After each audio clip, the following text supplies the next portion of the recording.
दोस्तों नमस्कार। विवेक study group में आपका स्वागत है। तो चलिए आज की क्लास शुरू करते हैं। आज की क्लास में हम लोग जानेंगे राजनीतिक विज्ञान यानी पॉलिटिकल साइंस चैप्टर 1 का राष्ट्र निर्माण तथा उसकी समस्या का महत्वपूर्ण क्वेश्चन आंसर जानेंगे। चलिए देखते हैं, वीडियो के अंत तक बने रहिएगा। लघु उत्तरीय प्रश्न है, पहला चैप्टर का है। प्रश्न है पहला, भारत के लिए विविधता में एकता का क्या अर्थ है? भारत के लिए विविधता में एकता का क्या अर्थ है? विविधता में एकता के लिए क्या अर्थ है? तो इसका उत्तर है, विविधता में एकता का अर्थ है अनेकता में एकता। भारत एक ऐसा देश है, तो भारत क्या है? एक ऐसा देश है जिसमें एकता में अनेकता है। एकता में अनेकता है, जहाँ पर विविधता में एकता देखने के लिए यह बहुत स्पष्ट है कि अपने धर्म के लिए एक दूसरे के भावनाओं और भरोसों को बिना आहत किए कई धर्मों, नस्लों, संस्कृतियों और परंपराओं के लोग को एक साथ रहते हैं। भारत में क्या है? एक साथ कई धर्मों, नस्लों, संस्कृतियों और परंपराओं के लोग एक साथ रहते हैं। हिंदू, मुस्लिम, सिख, ईसाई सभी प्रकार के भारत में लोग रहते हैं। इसलिए भारत में क्या है? विविधता में एकता है, जो कि बहुत ही इम्पोर्टेंट क्वेश्चन दोस्तों VVI है। इसको आप सिंपल तरीका से याद कीजिएगा, कोई हार्ड नहीं है। आपको याद करना है, आपको 1-2 बार पढ़ लेना है, याद हो जाएगा। अगला क्वेश्चन देखते हैं। अगला है, जम्मू कश्मीर भारत का अभिन्न अंग है, कारण बताइए। जो कि बहुत ही VVI क्वेश्चन है दोस्तों। भारत स्वतंत्रता अधिनियम 1947 के अंतर्गत रियासत का राजा विलय पत्र पर हस्ताक्षर करके अपनी रियासत को भारत संधि में मिला सकता था। भारत जब आज़ाद हुआ था उस समय स्वतंत्रता अधिनियम 1947 के अंतर्गत उस समय राजा थे हरि सिंह, मिला सकते थे लेकिन नहीं मिला, या नहीं किया। और राजा हरि सिंह ने ऐसा किया, 1957 ईस्वी में जम्मू कश्मीर का संविधान लागू कर दिया गया, जिसमें यह भारत का अभिन्न अंग घोषित किया गया। कब भारत का अभिन्न अंग घोषित किया गया? राजा हरि सिंह ने किया था। किसने किया? राजा हरि सिंह ने 1957 ईस्वी में। 1957 ईस्वी में जम्मू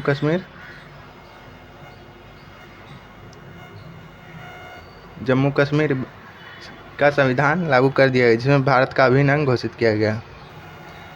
कोई भी डिफिकल्ट नहीं है दोस्तों, एकदम आसान तरीके से, सिंपल तरीके से आपको याद करते जाना है।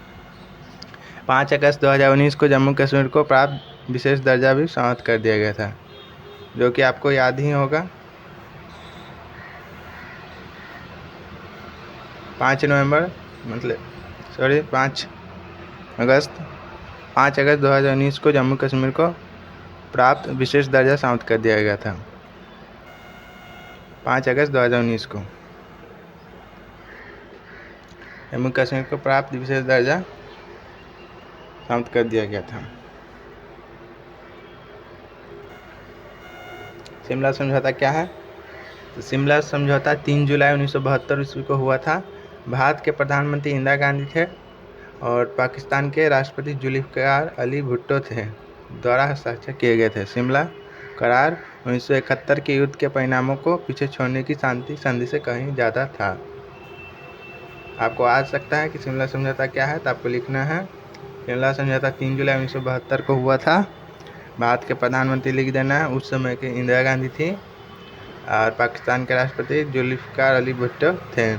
इनके द्वारा हस्ताक्षर किए गए शिमला करार 1971 में भारत पाकिस्तान का जो युद्ध हुआ था, परिणाम को पीछे छोड़ने की शांति कई ज़्यादा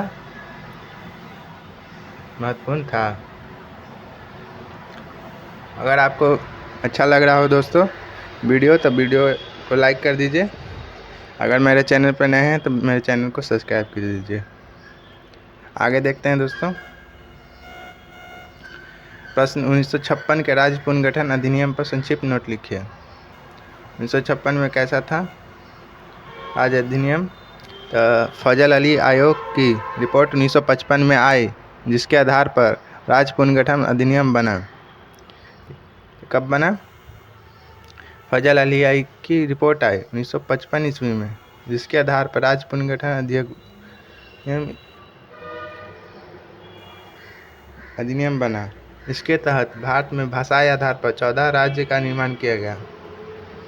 कितने? तब भाषाई आधार पर किया गया था उस समय। तो 14 राज्यों का निर्माण किया गया, 6 संघ शासित यानी केंद्र शासित का निर्माण किया गया। आपको याद रखना है दोस्तों, 1956 में कितने राज्यों का निर्माण किया गया? भारत में भाषाई आधार पर 14 राज्यों का निर्माण किया गया, 6 केंद्र शासित प्रदेशों का निर्माण किया गया। भाषा नीति क्या है?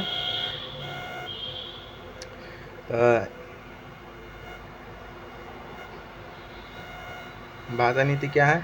एक साझी राष्ट्रीय भाषा का होना आधुनिक राष्ट्र राज्य का एक प्रमुख लक्षण है। तो साझी राष्ट्रीय का भाषा होना क्या है? प्रमुख आधुनिक राष्ट्र का प्रमुख एक लक्षण है। भाषा लोगों में भावनात्मक एकता उत्पन्न करती है। लोगों में क्या है? भावनात्मक एकता उत्पन्न करती है, जो राष्ट्र निर्माण व इसके सशक्तिकरण में महत्वपूर्ण भूमिका निभाती है।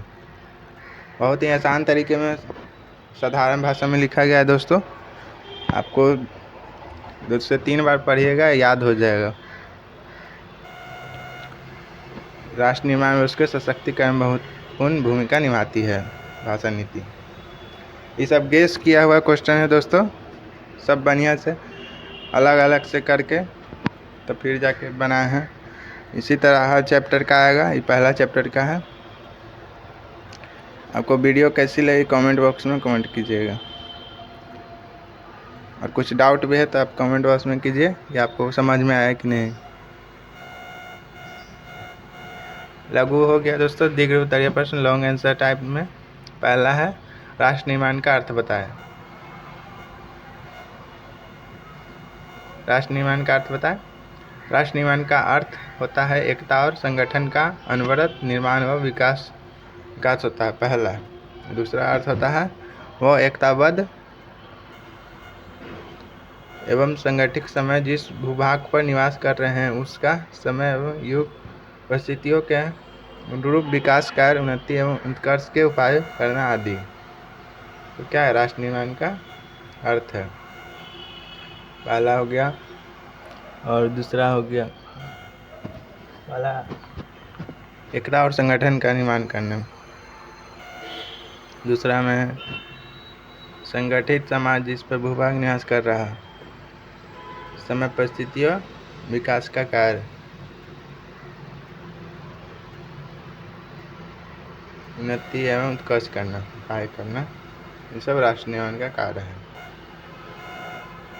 दूसरा है दोस्तों, भारत में राज्यों के पुनर्गठन का विवेचन कीजिए।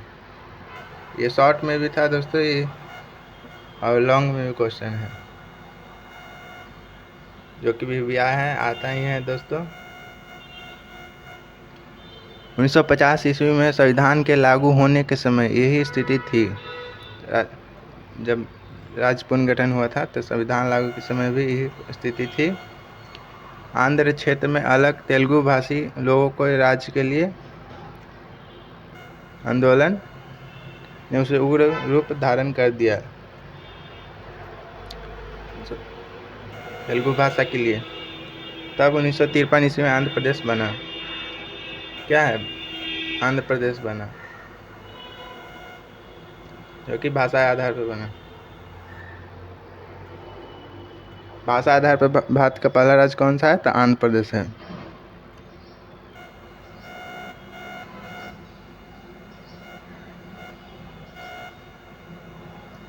और भाषा आधार पर बनने वाला यह भारत का पहला राज्य है। अब भारत सरकार ने न्यायमूर्ति फजल अली की अध्यक्षता में राज्य पुनर्गठन आयोग, स्टेट रीऑर्गेनाइजेशन कमीशन का गठन किया। राज्य पुनर्गठन आयोग का इसने 1955 में अपनी रिपोर्ट प्रस्तुत की। क्या है? तो रिपोर्ट अपनी प्रस्तुत की। इसमें सिफारिश की गई कि भाषाई आधार पर 16 राज्य बनाए जाएं तथा 3 क्षेत्रों का केंद्र शासित बनाए जाएं। 16 राज्य और 3 केंद्र शासित प्रदेश बनाए जाए। आप कंफ्यूज नहीं होइएगा दोस्तों कि उसमें 14 राज्य था और 6 केंद्र शासित प्रदेश था, लेकिन इसमें पूरी तरह से बनाया गया था, गठन करके 16 राज्य बनाए गए थे, 3 केंद्र शासित क्षेत्र बनाए गए थे। आपको ध्यान रखना है दोस्तों। फलतः 1956 में राज्य पुनर्गठन अधिनियम स्टेट रीऑर्गेनाइजेशन एक्ट लागू हो गया, जिसने यह स्थिति स्थापित की। संविधान के अनुच्छेद 3 के अनुसार भारत सरकार राज्यों का पुनर्गठन कर सकती है तथा किसी राज्य का नाम भी बदल सकती है। आपको ये भी याद रखना है दोस्तों, किस अनुच्छेद के तहत? अनुच्छेद 3 के तहत भारत सरकार क्या है, किसी राज्य का पुनर्गठन कर सकती है, नाम भी बदल सकती है।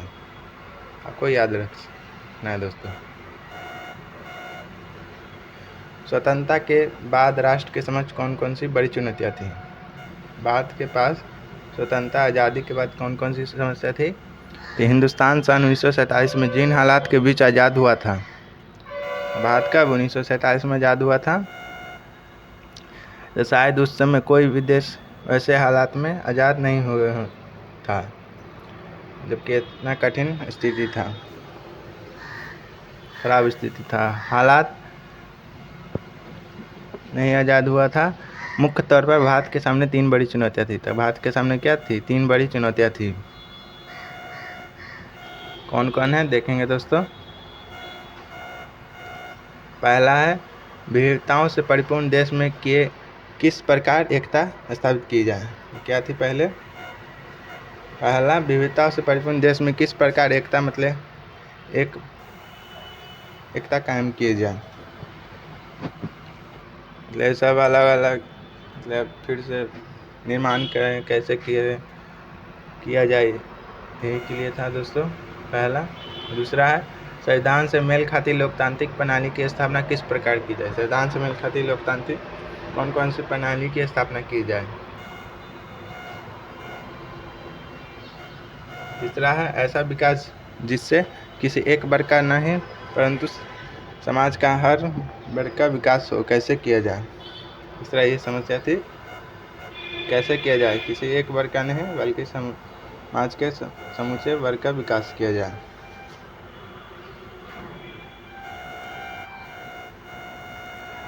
आपको दोस्तों कैसा लगा वीडियो चैप्टर पहला राष्ट्र निर्माण तथा उसकी समस्या का? वीडियो पसंद आए तो वीडियो को लाइक कर दीजिए। मिलते हैं अगले चैप्टर में। बिहार बोर्ड 2023 में जो एग्ज़ाम होने वाले इंटर के लिए है दोस्तों, जो कि इम्पोर्टेंट प्रश्न लेकर आया हूँ, आपने देखा। अब अगले चैप्टर में देखते हैं, नेक्स्ट वीडियो में चैप्टर 2 के बारे में।